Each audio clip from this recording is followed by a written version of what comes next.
Hello viewers, আসসালামু আলাইকুম। স্বাগত জানাই স্মার্ট জোনের নতুন আরো একটি ভিডিওতে। ভিউয়ার্স, যারা ইলেকট্রনিক্স প্রোডাক্টের খুঁটিনাটি জানতে চান এবং কোয়ালিটি সম্পর্কে জানতে চান, তারা অনেকেই স্মার্ট জোনের ভিডিওগুলো দেখেন। তো ভিউয়ার্স, আজকে আমি নিয়ে আসছি স্মার্ট জোন থেকে নতুন আরেকটি আপডেট প্রোডাক্ট ভিশন ইলেকট্রনিক্সের, যেটা সবচেয়ে জনপ্রিয় ছিল। সেটা হচ্ছে ইনফ্রারেড কুকারের সবচেয়ে আপডেট মডেল। তো ভিউয়ার্স, এটা হচ্ছে ইনভার্টার ফাংশনে কাজ করে, যেটা হচ্ছে আমাদের ভিশনের কখনো ইনভার্টার প্রোডাক্ট ছিল না। তো ভিশনের ইনভার্টার মডেলের ইনফ্রারেড কুকার, অনেক মানুষ আছেন যারা সিলিন্ডার ইউজ করছেন না, লাইনের গ্যাসও নিচ্ছেন না, কারণ গ্যাস অ্যাভেলেবেল অনেক সময় থাকে না। শুধু এই কুকারেই রান্না করেন। একটা চুলায় যা রান্না করা যাবে, সিঙ্গেল একটা চুলায়, গ্যাসের চুলায়, আপনি ইনফ্রারেড কুকারটা কিন্তু সবই রান্না করতে পারবেন এবং সেম সময়ের ভিতরে। তো কিভাবে এটা ইউজ করবেন, এটার প্রাইস, স্পেসিফিকেশন এবং কোয়ালিটি বিস্তারিত বলছি। তো আমি প্রথমে বলে দেই, ভিশনের ইনফ্রারেড কুকারের প্রায় 10টা মডেল আছে। তার ভিতরে সবচেয়ে জনপ্রিয় মডেল হচ্ছে এই যে ভিশনের 40A3 মডেল, এবং এটা হচ্ছে সবচেয়ে আপডেট মডেলটা। এটা হচ্ছে মডেল 40A3, যেটা এখান থেকে ডিসপ্লে শো করবে, ভিতর থেকে এলইডি লাইট জ্বলবে, আপনি কত ওয়ার্ডে রান্না করছেন, কতটুকু ফাংশন কি হচ্ছে বিস্তারিত আমি আপনাদেরকে একটু পরে দেখাচ্ছি কিভাবে বাড়াবেন কমাবেন। এখন এই যে এটার ইনভার্টার ফাংশনে কিন্তু এর আগে ছিল না, যেটা ইনভার্টারে এটাই ফার্স্ট। তো এটাতে আরো চেঞ্জ আসছে। এটা হচ্ছে এই যে, এটা কিন্তু স্টিলের বডি। আগে যেটা ছিল মেট কালার ছিল ব্ল্যাক, এখন কিন্তু এটা পুরোপুরি স্টিল বডিতে আসছে। আর আগের যে কেবলটা ছিল পাশে, এখন যে কেবলটা দিচ্ছে নিচের থেকে, এটা আপনার স্পেস যেদিকে হয় আপনি কিন্তু সেদিকে ঘুরাইতে পারতেছেন। তো এক সাইডে থাকলে হয় কি, ধরেন আপনার ঘুরে নিয়ে আসতে গেলে একটু প্রবলেম হয়।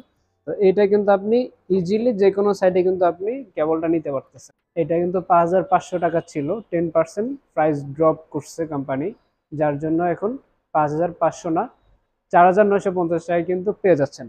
নর্মালি ইনফ্রারেড কুকারে কিন্তু এই বডিটা স্টিলে থাকে না, নিচ থেকে পাঁচটাও কিন্তু এটার স্টিল থাকে না, যার জন্য এটার ভিতরে যে হিটার আছে, হিটার অনেক সময় কোনো প্রকার প্রবলেম হলে 1 বছর 1.5 বছর পরে কিন্তু গলে যায় ব্যাক সাইড। এরকম অনেক কমপ্লেন অনেকেই কিন্তু দেখছেন অনলাইনে, যারা এই ভয়ে ইনফ্রারেড কুকার কিনতে চান না। তো তারাই কিন্তু এই ভয়ে থাকবে না, যেটা আপনার পড়ে যাওয়ার কোনো চান্স নাই। এটা স্টিলের ভিতরে, যদি কোনো প্রবলেম হয় স্টিলের ভিতরেই কাজ শেষ, এর বাইরে কোনো প্রবলেম হবে না। এইটাতে যে গ্লাসটা ইউজ করছে পুরোপুরি হিট প্রুফ একটা গ্লাস, যেটা হিট করবে রাউন্ড শেপের ভিতরটা। এটা 700 ডিগ্রি সেলসিয়াস পর্যন্ত হিট নিতে পারবে, গ্লাসটা ভাঙবে না। আপনি রেগুলার যে কোনো পাতিল আপনি এটাতে দিয়ে রান্না করতে পারবেন। আমরা এটাতে টেস্ট করছি 30 কেজি ওয়েট দিয়ে, রাইট? এটাতে 30 কেজি পর্যন্ত ওয়েট দিয়ে আমরা দেখছি গ্লাস কখনো ফাটে না। তো সতর্ক থাকতে হবে, অনেক সময় গ্লাস ফেটে যায়, এটা কমপ্লেন হয়। তো আমার এক্সপিরিয়েন্স থেকে যতজনের গ্লাস ফাটছে, আমি কিন্তু সবার সাথে খোলামেলা আলাপ করে নিই যে এটার গ্লাস কিভাবে ফাটলো। তো অনেকেই বলে ফ্রিজ থেকে বের করা পাতিল ডিরেক্ট বসাইছি একদম ফুল পাওয়ার দিয়ে, যার জন্য গ্লাসটা ফেটে যায়। আপনি যদি একটা বরফের টুকরা দিয়ে অন করে দেন, তখন কিন্তু ফাটবে না, আমরা টেস্ট করছি। বাট এটা যখন 2 মাস 4 মাস 6 মাস 1 বছর আপনি ইউজ করছেন, ঠিক ওই সময় আপনি ফ্রিজ থেকে বের করে একদম ঠান্ডা একটা পাতিল যদি এটা ডিরেক্ট বসে ফুল হিট দেন, গ্লাসটা কিন্তু ভেঙে যাওয়ার একটা চান্স থাকে। সবসময় ভাঙে না, কিন্তু মাঝে মধ্যে ভেঙে যায়। তো এই জন্য সতর্ক থাকতে হবে। আপনি যখন রান্না করছেন, ফ্রিজ থেকে বের করে ডিরেক্টলি বসাবেন না। এটাতে কিন্তু কোম্পানি ওয়ারেন্টি দিচ্ছে 1 ইয়ার পার্টস রিপ্লেসমেন্ট। যে কোনো প্রকার সমস্যা হবে কোম্পানি পার্টস রিপ্লেসমেন্ট ওয়ারেন্টি দিচ্ছে, আপনি কিন্তু পার্টস যেটা ড্যামেজ হচ্ছে সেটা কিন্তু পেয়ে যাবেন। একটা জিনিস খেয়াল রাখবেন, সতর্ক থাকবেন, এই কেবলটা কিন্তু যেখান থেকে দিবেন এটা একটা ফিক্সড লাইনে নেবেন, যেখান থেকে আপনার কারেন্ট সাপ্লাইটা দিতে পারে পর্যাপ্ত 10 এম্পিয়ার থেকে 16 এম্পিয়ার পর্যন্ত, যাতে লাইনটা নিতে পারে, এরকম একটা লাইনে আপনারা এটা ইনস্টল করবেন। আর 2000 ওয়াট সাপ্লাই দিতে পারে এমন ফিনে ইউজ করবেন। অনেকে মাল্টিপ্লাগ থেকে লাইন দেন, একটা মাল্টিপ্লাগের ম্যাক্স ওয়াট হয় 1500। আর চায়না মাল্টিপ্লাগের কথা নাই বললাম, বগিচগি লেখা থাকে 2000 2500 3000, অনেক সময় সে সাপ্লাইটা দিতে পারে না, কারণ সে আরেক জায়গা থেকে লাইন নিচ্ছে, মাল্টিপ্লাগে আসতেছে, ওইখান থেকে সাপ্লাই করতেছে, যে কোনো এক জায়গায় ফল ডাউন করবে, তখন কিন্তু আপনার এই প্লাগটা এখান থেকে এটা শর্ট সার্কিট করতে করতে পুড়ে যাবে। তো এটা যদি শর্ট সার্কিটে পড়ে যায়, এটা কিন্তু কোম্পানি ওয়ারেন্টি আওতায় দেয় না, যার জন্য এটা যদি পড়ে যায় আপনাকে 150 টাকা দিয়ে কিনে নিতে হবে এই পুরো কেবলটা। অথবা চাইলে আপনি নিজে এটা কেটে আর একটা ফিন, ভালো মানের একটা ফিন লাগিয়ে নিতে পারেন। এটা কোম্পানির বাইরে গিয়ে যদি আপনি করেন। আর কোম্পানি থেকে হলে আপনাকে এটা চেঞ্জ করে নিতে হবে, সেক্ষেত্রে আপনার 150 টাকা দিয়ে এটা কেবলটা চেঞ্জ করতে হবে। আর আফটার অল সম্পূর্ণ কিন্তু ওয়ারেন্টি থাকছে, রেগুলেটর যা আছে মাদারবোর্ড থেকে শুরু করে হিটার সবকিছু কিন্তু আপনি ওয়ারেন্টি পেয়ে যাবেন। এটা সুন্দর একটা সিস্টেম আছে, ধরার জন্য একটা হ্যান্ডেল দেওয়া আছে, তো এটা হচ্ছে ইজিলি অপারেট করা যায়। ভিশনের অন্য কোনো মডেলে কিন্তু ধরার এই হ্যান্ডেলটা থাকছে না, যার জন্য এটা আরো একটু জনপ্রিয়। আর যারা চুলাটা রান করলে দেখতে পাবেন ভিতর থেকে একটা এক্সস্ট ফ্যান বাতাস টানতেছে, এদিক থেকে বাতাস টানবে আর এদিকে হচ্ছে ছাড়বে, দিক দিয়ে বাতাস বের হবে, এদিক দিয়ে বাতাসটা ঢুকবে। এটা হয় কি, ভিতরে যে সার্কিটগুলো আছে সার্কিটগুলোকে ঠান্ডা করে চুলাটা যাতে তাড়াতাড়ি নষ্ট না হয় সেজন্য এই ফ্যানটা ঘুরে।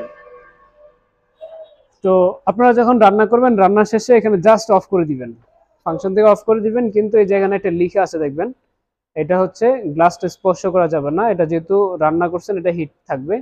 আর হচ্ছে সংযোগ বিচ্ছিন্ন না করে 20 মিনিট অপেক্ষা করবেন, মানে হচ্ছে এই যে কেবলটা এটা কিন্তু আপনারা খুলবেন না, জাস্ট কেবলটা লাইন ইন করা থাকবে, এখান দিয়ে অফ করে দিবেন। এটা যদি আপনার খুলতেও হয় আপনি রান্না শেষ করার পরে পাওয়ার অফ করে দিয়ে 20 মিনিট পরে এটা খুলবেন, তাহলে হচ্ছে কি আপনার চুলাটার লাইফ টাইমটা অনেক বেশি হবে। তো এইটা অপারেটিং এর জন্য প্রথমে অন 5 সেকেন্ড ধরে রাখবেন, এই যে অন লেখাটা আসবে। যখন অন লেখাটা আসবে তখন আপনাকে এই যে স্টার ফ্রাইতে চাপ দিতে হবে, তখন এটা 2000 ওয়াটে রান করবে। তো এই যে এই রেগুলেটরটা দিয়ে ডানে ঘুরাইলে বাড়বে, বামে ঘুরাইলে কমবে। তো আপনি আপনার প্রয়োজন অনুযায়ী 200, 400, 600, 1000 এরকম 2200 পর্যন্ত দিতে পারবেন। দেখেন অনেক তাপ আসছে কিন্তু। এই যে এই তাপটা, এই যে এখন যে তাপ আসছে এই তাপে হচ্ছে একদম আপনার আগুনের তাপের মধ্যে কিন্তু হিট আসতেছে, এর ভিতরে হাত দেওয়া যাবে না, বাইরে কিন্তু ঠান্ডা আছে। এই সার্কুলেটর ভিতর যেটুকু হচ্ছে এটা অনেক লাল হয়ে গেছে, এটা হিট হয়ে গেছে। তো এটা ইনভার্টার ফাংশন থাকার কারণে হচ্ছে আপনি যখন পাতিল দিবেন পাতিলটা হচ্ছে অনেক দ্রুত হিট করে, যেটা হচ্ছে নর্মালি বাইরে তাপ আসে কম, যেটা হচ্ছে আমাদের ইনভার্টার ফাংশনের বেস্ট একটা অপারেটিং সিস্টেম, যেটাতে আপনি যখন পাতিলটা বসাবেন তখন একটু হিটটা বেশি করবে পাতিলে, বাইরে হিট ছড়াবে কম, যেটা অন্যগুলাতে কিন্তু এই সিস্টেমটা নাই, ওটা অনেক তাপ উঠে অন্যগুলাই, বাইরে একটু তাপ ছড়ায়। আর আপনারা অবশ্যই রান্না করার সময় ফ্ল্যাট পাতিল দিবেন, ফ্ল্যাট পাতিল দিলে আপনার বিদ্যুৎ বিলটা কম আসবে। রাউন্ড শেপ পাতিল দিলে যেটুকু হিট বাইরে যায় এটা অপচয়। তো অবশ্যই বিদ্যুৎ বিল সেভ করার জন্য ফ্ল্যাট পাতিলে রান্না করার চেষ্টা করবেন। স্মার্ট জোন থেকে এরকম আরো আপডেট ভিডিও পাওয়ার জন্য অবশ্যই চ্যানেলটিকে সাবস্ক্রাইব করে রাখবেন। আশা করছি পরবর্তী ভিডিওতে আবার দেখা হবে। ধন্যবাদ সবাই।